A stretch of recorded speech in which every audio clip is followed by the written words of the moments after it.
You might think you're waking up at night because of your age or that glass of water you had before bed, but what if the real culprit is your healthy dinner salad, the way you sit in the evening, or a quiet change in your body's internal clock? It sounds illogical, doesn't it? We've all been told to stay hydrated, especially as we get older. I believed for years that the equation was simple. More water in means more trips to the bathroom at night. But here's the crucial twist. After 50, your body doesn't just manage fluids differently. It operates on a completely new timetable.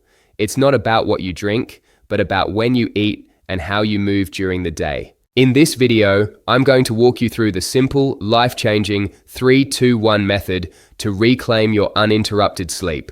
And you must stay for the final step, step number 1, because it includes a 1-minute technique that not only helps empty your bladder completely, but also boosts circulation in your legs, helping you rest more deeply. Before we begin, if you feel this information could be helpful, please take a moment to tap the like button. If it feels right, consider subscribing to receive more health tips like this one. And when you have a moment, please share your country in the comments. It shows how many of us are on this health journey together and encourages others to join in. Thank you. So, the problem isn't about avoiding water, it's about mastering timing. Let's break down the incredibly effective 3-2-1 method. We'll start with the foundation and work our way to the most powerful step right before bed. I want you to meet someone, let's call him Bill. At 68, Bill was exhausted, waking up 3, sometimes 4 times a night. He dreaded going to bed. He told me he felt 100 years old. He was skeptical of this method, but also desperate. The first change he made was our first step.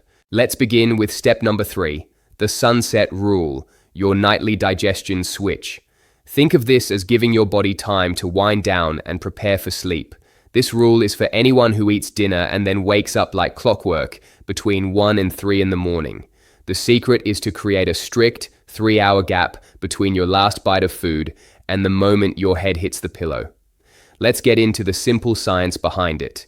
Digestion is an active process that uses a lot of your body's energy. When you eat, your body gets to work.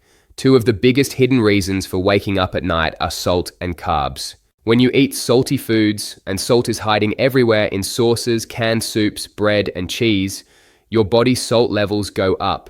To get things back in balance, your body has to hold on to water down the extra salt. This extra water doesn't just disappear, it circulates through your body, making your kidneys work overtime to filter it. And if this is happening when you go to sleep, your kidneys don't stop working. They keep doing their job, your bladder fills up, and you get the signal to wake up. Now let's talk about carbs. The pasta, rice, bread, or dessert you ate for dinner breaks down into sugar. Your body stores any extra sugar in your muscles and liver as a form of backup energy. And here's the most important part. For every 1 gram of this energy it stores, your body has to store 3 to 4 grams of water right along with it. So, that late night bowl of ice cream isn't just sugar, it's like a sponge, forcing your body to hold on to a lot of extra water. As you sleep, your body uses this stored energy, and all that water gets released back into your system and sent straight to your bladder. And this isn't just a theory. A study showed that eating late at night directly messes with your body's natural internal clock. This clock is supposed to release a special hormone at night that slows down urine production, allowing you to sleep through. A late meal basically keeps your digestion and kidneys working the day shift, overriding the signal to rest. So here's the clear, simple plan. Stop eating all food, including snacks, at least 3 hours before you plan to go to sleep. If you go to bed at 11 p.m., your kitchen closes at 8 p.m., period. This gives your body the time it needs to digest, handle the salt and carbs, and deal with the first wave of fluid before you lie down. This was the first change Bill made. He used to have a bowl of cereal around 9:30 p.m. He cut that out. The very first night, he only woke up twice, instead of his usual 3 or 4 times. It was a small win, but it was a start. Now, we move to the next level. Step number 2, the 2-hour watershed, your pre-sleep dry spell. This is the rule most people have heard of, but often fail to apply with the necessary precision. While step 3 managed the hidden water in your food, This step addresses the direct liquid you consume. This is especially for those who wake up within the first few hours of falling asleep. The science here is direct. Your kidneys are filters. When you drink a glass of water, it's not instantly teleported to your bladder. It has to be absorbed by your digestive system, enter your bloodstream, and then circulate through your kidneys. This entire process can take between 60 and 120 minutes. Drinking a large glass of water at 10 p.m. and going to bed at 10:30 is setting a timer. Around midnight, just as you're in your deepest, most restorative sleep, your bladder sends the alarm. You wake up, shattering your sleep cycle. By creating a 2-hour buffer, you give your body ample time to process and void that last round of fluids before you try to sleep. This advice is a cornerstone of behavioral therapy for nocturia. The National Institute on Aging consistently lists fluid restriction before bed as a primary, non-medical intervention. And a study published in the journal Urology found that a structured, timed fluid management program, including a cutoff before bed, led to a significant reduction in the number of nightly voids for participants. The key wasn't just drinking less overall, but specifically managing the timing. Be mindful of hidden liquids here too. Soup, juicy fruits, or yogurt in the evening all count. Here is the clear how-to. 2 hours before bedtime, you enter a dry period. All significant liquid intake stops. This is especially true for diuretics like alcohol and caffeine, which actively signal your kidneys to produce more urine. If you need to take medication, use the absolute smallest sip of water necessary, no more than an ounce. The goal is to hydrate well throughout the day, sipping steadily from morning until your cutoff time, so you don't feel the need to chug water in the evening. This was harder for Bill. He loved his evening cup of tea. He replaced it with a new ritual, reading a chapter of a book in his favorite chair. After adding this step, he had his first night in years where he only woke up once. He was starting to believe. And now we arrive at the peak of the pyramid, the most active, most transformative step. Step number 1, the 1-hour flush protocol. Your final system purge. This is the game changer. This protocol is what makes all the difference for people who follow the first 2 rules perfectly and still wake up. Why? Because steps 3 and 2 prevent new fluid from entering the system. Step 1 actively removes the fluid that's already there, hiding in plain sight. Let's talk about the science of gravity and hidden fluid. As you sit or stand all day, gravity pulls fluid down into your lower body. It pools in the soft tissues of your feet, ankles, and calves. This is a mild form of what's called peripheral edema, and it's incredibly common as the valves in our leg veins become less efficient with age. When you lie down flat in bed, gravity's effect is neutralized. All that fluid that was trapped in your legs is now free to be reabsorbed back into your bloodstream. Over the next few hours, your kidneys sense this increased fluid volume and get to work filtering it out. This is why you can wake up at 4 a.m. with a full bladder, having had nothing to drink since 8 p.m. The first part of our protocol directly counters this: leg elevation. This is backed by solid medical research. A study in the Journal of Urology had a group of older individuals with nocturia elevate their legs for an hour in the evening. The results were clear. They experienced a significant, measurable reduction in their number of nighttime bathroom trips. They used gravity to their advantage, draining the pooled fluid from their legs early, giving their bodies time to process and excrete it before they went to sleep. Here's the how-to for leg elevation. About 1 hour before bed, lie on your back and raise your legs up against a wall for 15 to 20 minutes. A recliner with your feet above your heart works perfectly, as does lying on the couch with your feet propped on a stack of pillows. You are actively helping your body do its housekeeping before the night shift. The second part of step 1 is the double voiding technique. This is about ensuring the bladder is truly empty. As we age, the bladder muscle may not contract as efficiently.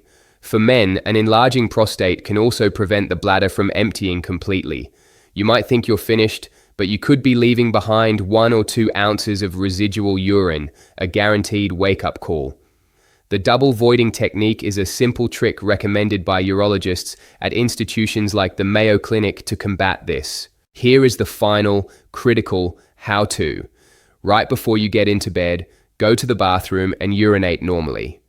When you feel finished, do not get up. Stay seated and relax for 30 to 60 seconds. Then, lean forward, resting your forearms on your knees. This change in posture can shift the bladder and help release that last bit of trapped urine.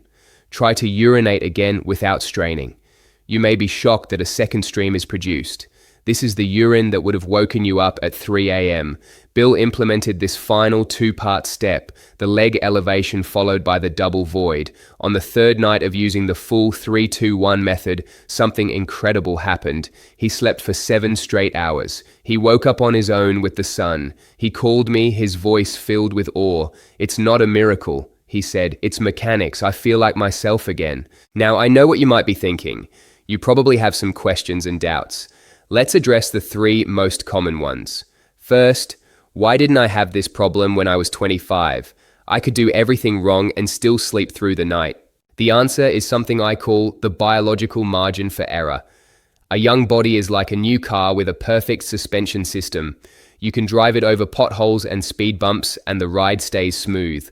Your hormonal systems are robust, your bladder has maximum elasticity, and your kidneys are incredibly resilient.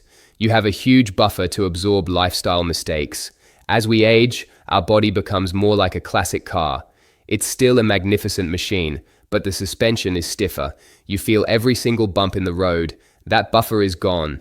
Your body now requires more skillful driving. Specifically, our bodies start producing less of a key hormone at night called antidiuretic hormone, or ADH. ADH tells the kidneys to slow down urine production while we sleep. With less ADH, the kidneys keep working at a daytime pace. The bladder wall itself also loses some elasticity, reducing its total capacity. It's not that your body is broken, it's just that it now demands more precision. Second question, how do I know this isn't something more serious? When should I see a doctor? This is a critically important question.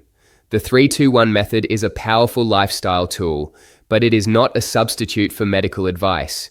You should see a doctor if your nighttime urination is accompanied by pain or a burning sensation, if you see blood in your urine, if the problem came on very suddenly and dramatically, or if you also have symptoms like fever, unexplained weight loss, or extreme thirst. These can be signs of a urinary tract infection, kidney issues, diabetes, or prostate problems that require medical attention. And the third common question, there's so much information. How can I figure out what my personal trigger is? The best way is to become your own health detective. I want you to keep a bladder diary for just 3 to 5 days. It's simple. Make 2 columns on a piece of paper. On the left, write down everything you eat and drink after 5 p.m.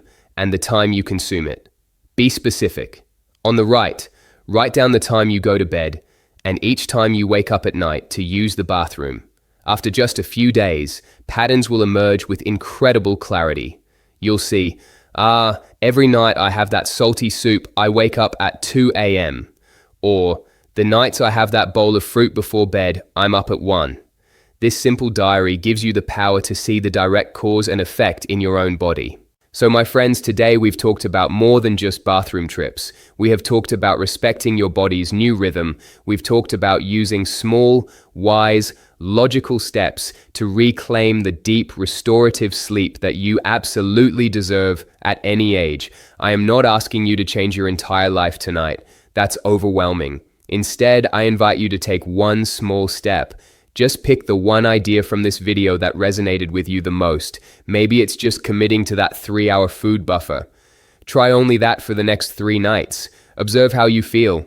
Small, consistent actions are the only path to lasting change. Which one of the 3 steps, the sunset rule, the watershed, or the flush protocol, will you try first? Please let me know your choice in the comments below.